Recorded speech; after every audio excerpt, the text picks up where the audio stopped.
ହଁ ମା। ହଁ କାମ ସବୁ ରୋଷେଇବାସ ସରିଗଲାଣି। ଏଠି ମା ସାଙ୍ଗରେ ଗପୁଛ, ରଖ ଫୋନ୍। ସେଠି ପରା ଭାଇ ଆସିକି ଖାଇବା ପାଇଁ ବସିଲାଣି। ତୁମେ କଣ ଗପିବାକୁ ଆସିଛ ନା କିସ? ସେଠି ତୁମ ଭଉଣୀ ବସିଛନ୍ତି ନା, ତାଙ୍କୁ ଟିକେ କହିଲେ କେନ ହୁଅନ୍ତାନି? ସେ ତୁମର ଠିକାଦାର ନେଇଛିନି। ଆରେ ମୁଁ ରୋଷେଇ ସାରିକି ଏବେ ଆସିଲି। ହଁ ତେଣୁ ସେମାନେ ବସି ଟିଭି ଦେଖୁଛନ୍ତି।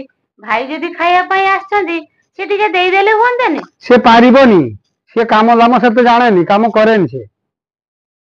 ଓ ଭଉଣୀ କାମଟା ପାରିବନି ବୋଲି କେତେ ସହଜରେ କହିଦେଲ ନା। ହେଲେ ସ୍ତ୍ରୀ ଉପରେ ଆଇନ ଦେଖେଇବା ପାଇଁ ଗୋଟେ ସେକେଣ୍ଡ ତମକୁ ଲାଗିଲାନି। କାହିଁକି କହିଲ?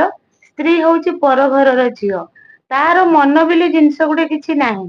ସେ ତମ ଘରକୁ ନା ବୋହୂ ହେଇ ଆସିନି ତ, ତମ ଘରକୁ ଗୋଟେ ଚାକରାଣୀ ତମେ ମାନେ ନେଇ ଆସିଛ। ହଁ ହଁ ଚାକରାଣୀ। ହଁ ସେଇଟା ଦେଖୁନ, ଯାହାର ଯେମିତି ରୁଚି ମତେ ସେମିତି ବନେଇବା ପାଇଁ ପଡୁଛି। ତମେ ଖାଇବ ରୁଟି, ଭାଇ ଖାଇବେ ଭାତ, ତମ ଭଉଣୀ ଖାଇବେ ମ୍ୟାଗି, ତମ ମା ଖାଇବେ ମାନେ ଚୁଡା ଉପମା। ମୁଁ ସବୁବେଳେ ସମସ୍ତଙ୍କ କଥା ବୁଝୁଛି। ହେଲେ ତମେ ମାନେ କେବେ ମୋ କଥା ଭାବିଛ? ଯେ ମୋର ବି ଗୋଟେ ମନ ଅଛି, ମୋର ବି ଗୋଟେ ହୃଦୟ ଅଛି। କେବେ ହେଲେ ତମେ ମାନେ ଭାବିନ। କାହିଁକି ଭାବିବ? ମୁଁ ପରା ପର ଘରର ଝିଅ। ଗୋଟେ କଥା ଶୁଣ ରାନୁ, ଭଉଣୀ ଆଉ 2 ମାସ 3 ମାସ ପରେ ମ୍ୟାରେଜ ହେଇଯିବ।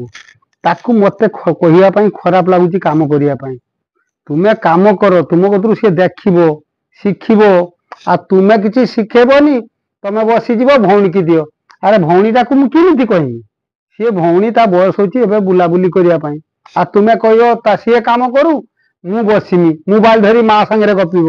ମାନେ ତମ ମାନଙ୍କର ଚିନ୍ତାଧାରା ଟା ଏଇଆ ଯେ ଶାଶୁ ଘରକୁ ବୋହୂଟିଏ ଆସି ଯାଇଛି ମାନେ ତା ବୟସ ଟା ବହୁତ ହେଇଯାଇଛି।